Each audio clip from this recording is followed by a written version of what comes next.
Coaches are important. I still have coaches. You have to believe in the end of your story. This week's episode is a totally different format. It is going to be multiple billionaire guests that I'm lucky enough to now call friends or have had on the podcast. And we are going to have bite-sized, best-in-class information from each one of them. If you've ever wondered, how do billionaires make all their money? What secrets could I learn from them? Can I get a billionaire mentor? And what does it take to make that crazy level of cash? How do you explain that at a very simplistic level? First principles thinking. You say, what are our fundamental assumptions? What are we doing here? Running my businesses like a coach would run a team, I became a lot more effective. Where should a young builder start today? You serve. Would you tell them to go take active risk? Well, first of all, the younger you are, the easier it is to take risks and use that to your advantage. How do you know if you're moving fast enough on the decisions you want to make in life? What happened if you thought about that idea 3 years ago? What if you executed on that, or where would you be now?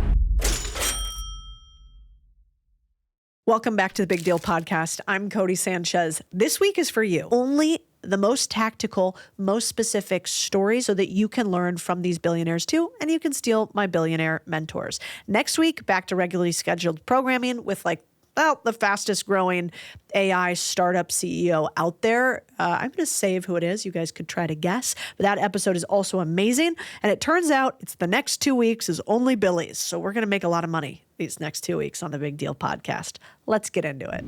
Coaches are important. I still have coaches. I have a swim coach. You had a I Navy SEAL a memory live with coach. you.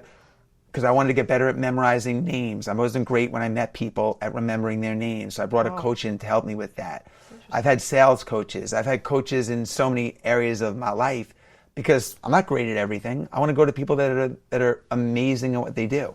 I live with Goggins. I lived on a monastery to get better at my spirituality. Investing in yourself to get better is so important. If you're working at an organization, two things. One, I think you should make yourself irreplaceable. That's really important. Then you have the leverage. You can't even fire me. I know everybody, every customer. I'm unfireable. Now you have some leverage, which I think is really important. And you should learn, network, and sponge as much, absorb, especially when you're young, as much as you can. Do everything. Learn everything. Gandhi said it best. He said, learn like you'll live forever, live like you'll die tomorrow. Oof. So you want to learn and keep getting better, in as many things as you can. Do you have a particular way that you lead people? What do you think it is? Is it either you select these people who are going to be high performers, and so you have a selection bias, or do you have a particular leadership style that you think enables other people to become something bigger? I think that you have to put confidence in people. There are so many better.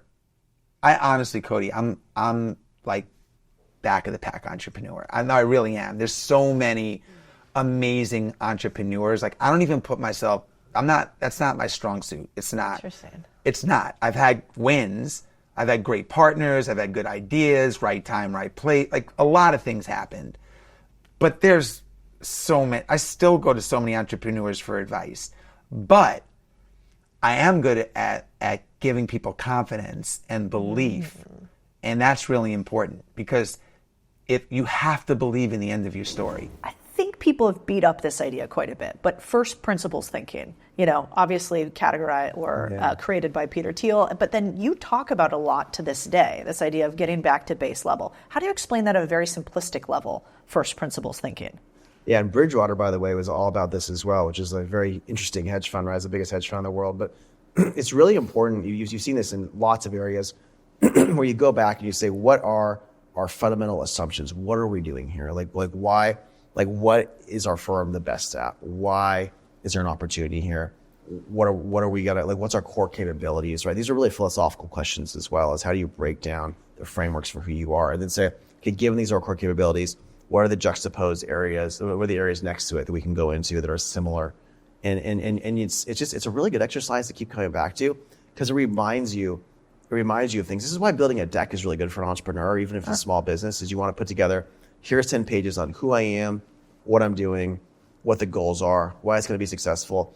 And I think a lot of entrepreneurs say, oh, well, I'm just so smart and fast, and why would I do this stupid thing that's for stupid people? It's not for me. And it's it's for everyone, because everyone needs to get back to the core of like exactly like what and why and who and how. And sometimes those principles you'll notice have actually changed in a way. Maybe you intuitively realize one of them's changed, but you don't really find it until you go back and actually write it down. So it's just such a helpful thing. And, as a founder, I really admire the founders, not just of companies, but, the founders of America as well. And the founders of America were really clear about their principles. Yeah. And we're very, very lucky about that. There's all sorts of debates. There's all sorts of writings from that time. I grew up reading something called the London Magazine, which is the founders of America and the people, writing things in Parliament and everything would write it and argue back and forth even. So you have all these primary sources of what was going on.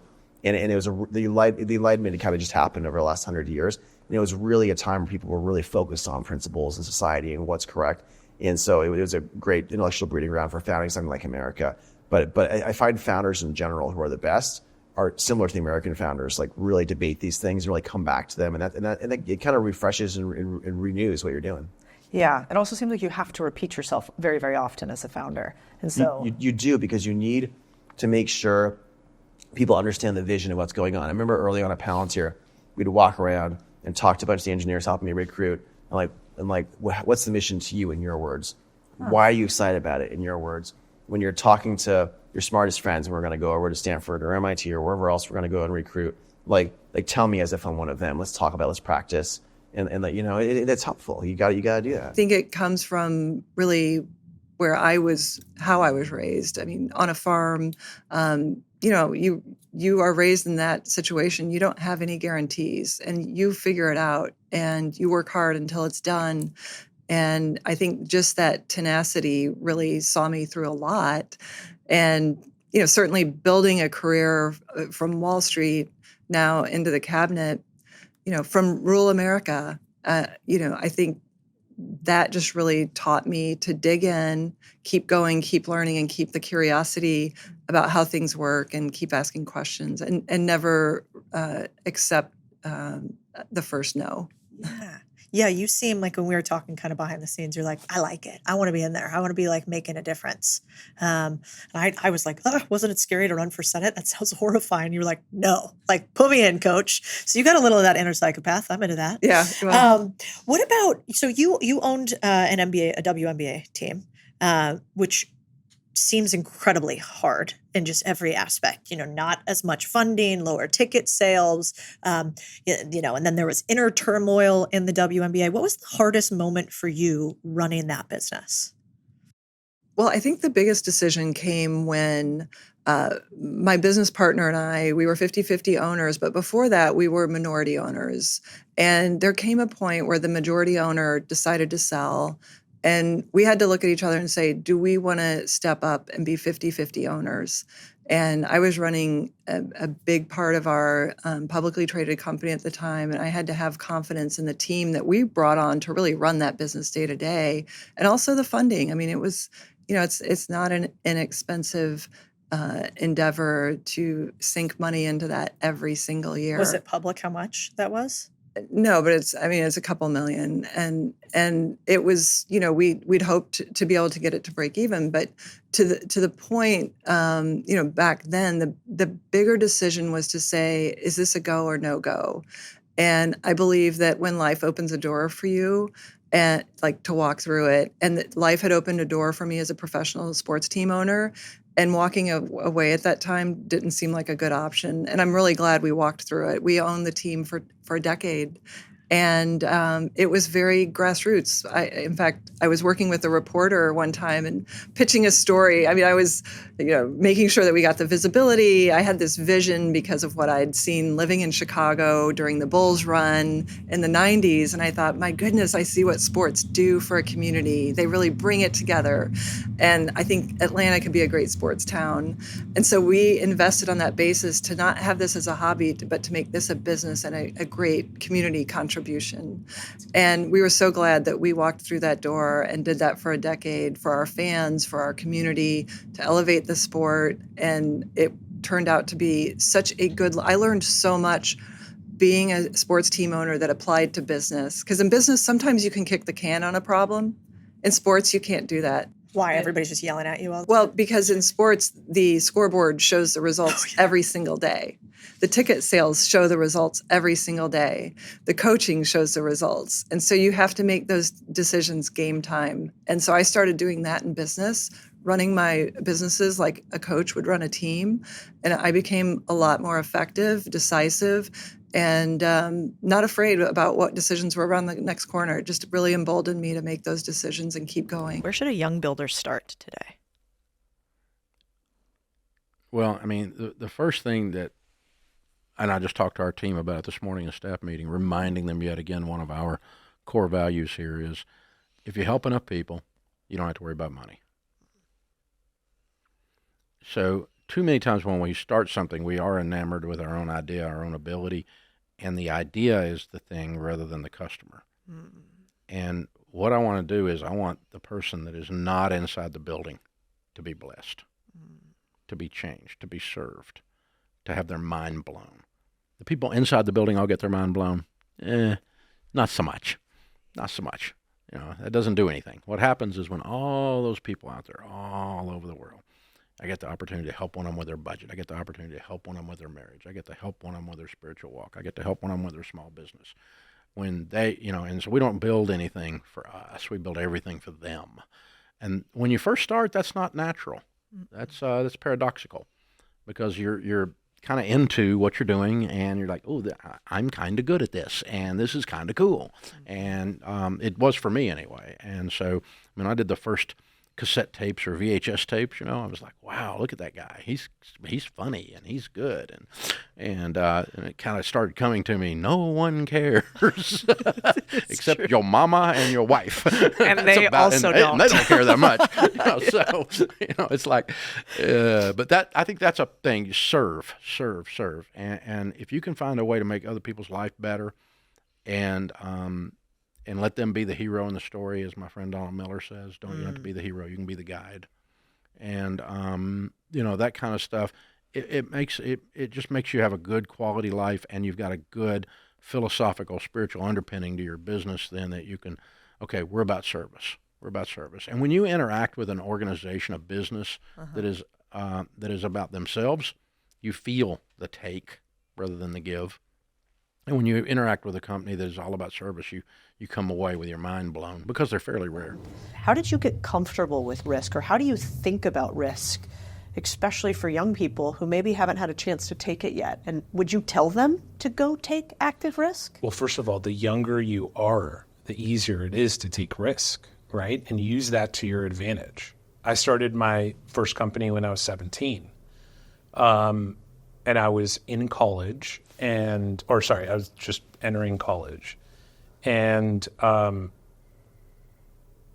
think I had this mindset that like, okay, like I have this thing, college, right? And like I could do that well. And as long as I'm doing that well, my parents will be okay. So let me go take as much risk as I can take outside of school. And let me go try different things.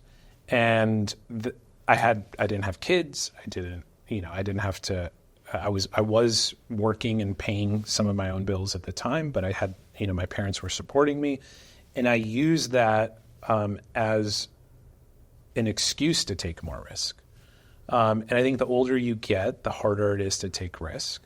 And risk is like a muscle, right? It's like the younger you try new things and the earlier you sort of train your mindset to know that like I'm going to do something, and if it works, great. And if it doesn't work, that's still okay too, because I'm going to learn from that and I'm going to leverage that into the next thing. How do you think about speed and moving fast? And how do you know if you're moving fast enough on the decisions you want to make in life?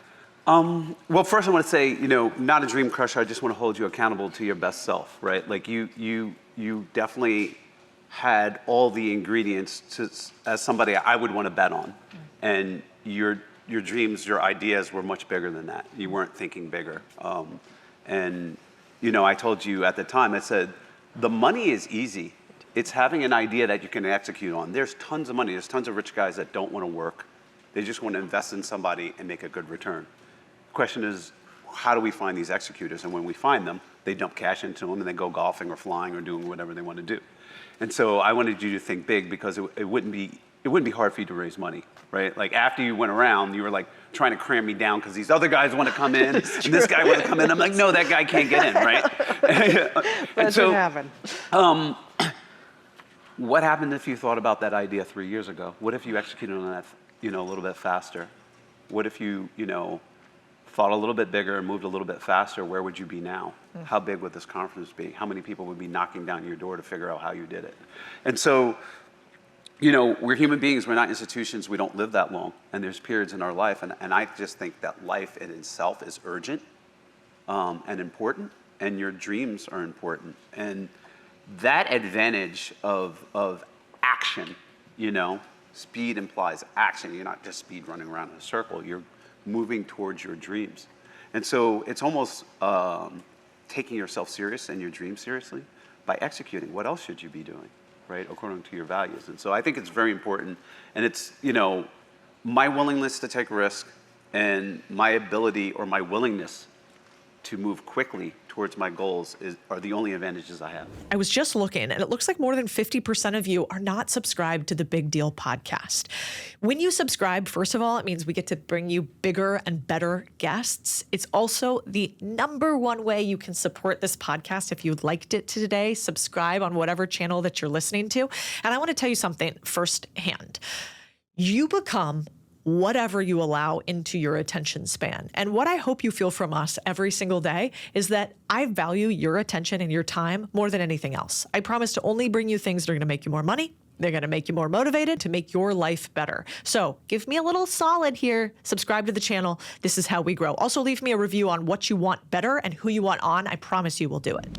Hey, if you're a business owner right now and you like the things you were hearing on this podcast, I have something that I haven't talked about publicly before that's just for you. It's called our SMB Boardroom. This is for small business owners who want to grow. It is for business owners who are on their way to making at least 7 figures a year. If this is you, hit the link down below. Talk to our team. This is the place that can be your late night emergency call for the things that go bump in the night in your business. If right now you feel like you're plateauing or you feel like you don't know how to handle your growth, we got you. So click the link below, SMB Boardroom. We just built it for you builders. Kind of obsessed with it. And I think if you are a builder, there's no place you're going to want to be except here. Hey guys, if you've ever thought about buying a business, we've built what I think is the best acquisitions and business buying community and education curriculum in the world. If you've ever thought about wanting to buy or own a business, or if you want to add more businesses to the mix, it's called the Contrarian Community. And what this is the goal is we give you the 3 things that the best business buyers use: your own advisory team, your own investment committee, and a deal team. We get together each week to review deals live and beat up all the deals that you're currently looking at while you simultaneously learn the best way possible, which is called modeling, by seeing other people put together deals. This is how private equity buys businesses. This is how investment teams work. And we're stealing the methods from Wall Street and giving them to you. If this is interesting to you, go to click the link and you can actually talk to my team direct about if this is a fit or not. We can help guide you. The link is in the show description.